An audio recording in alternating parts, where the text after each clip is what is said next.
there wasn't a single one of them who was earning less than R1 million. And what do these guys actually do?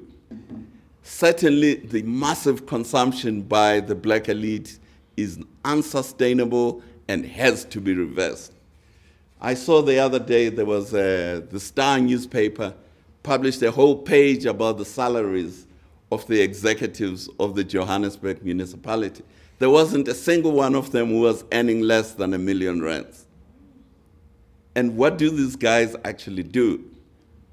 They're earning a huge amount of money now. Multiply that with the many other cities that we have in this country, and you can see for yourself what is happening to the wealth of South Africa. It's being diverted to from the production sector of South Africa to this massive consumption by the black elite, and incidentally to this welfare spending, which reinforces the poverty of the poor Africans. It doesn't solve their poverty. Somebody pointed out to me the other day that South Africa, the South African taxpayer, is unique amongst taxpayers in paying twice for the same thing.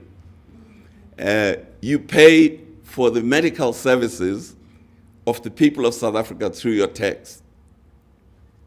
But you also pay a second tax, which is your medical aid. You pay a tax to have the police to protect you, the army to protect you, okay, I won't mention Richard Mdluli, but you pay essentially to be protected by the police. But on top of that, you pay another tax to the private security companies to protect you. And you can go down the list on education and so on and so forth. So South Africa, precisely because of the characteristics of our dominant elite, you have this massive taxation of our society.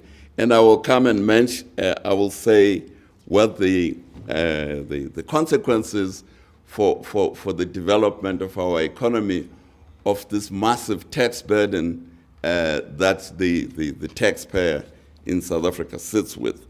What is interesting about this is that South Africa's government consumption is over 20% of GDP, whereas China's government consumption is below 15% of GDP. Just to give you an illustration of, I was talking the other day to the CEO of BMW, asking him about what car does the General Secretary of the Communist Party in China drives. He told me that he drives a 5 Series BMW, which is made in China.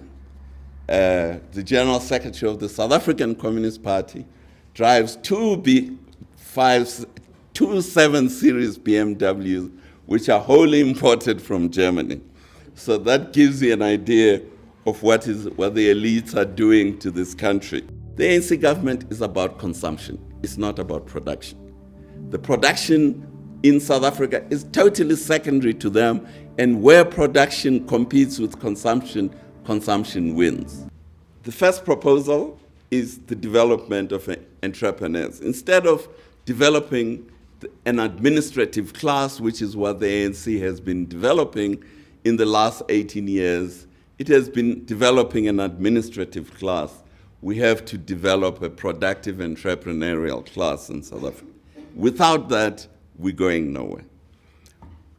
An entrepreneurial class obviously has to have the science, maths, engineering, and management education. Without that, you cannot be really an entrepreneur in the modern economy of today. But a third point which I'm making is that we need a new politics in South Africa, a new, more inclusive politics, not a politics just dominated by the black elite and the black poor, but we need a politics that is more inclusive, that will include formal sector workers like my friends in COSATU, that will include the owners of the productive assets of South Africa, the capitalists, as you Because without including these two critical components of our production system, which is the formal sector workers, most of whom belong to unions, and the capitalists who control our assets, as long as they are out of the political loop and the decision-making political system of South Africa, we will never have economic growth that is meaningful.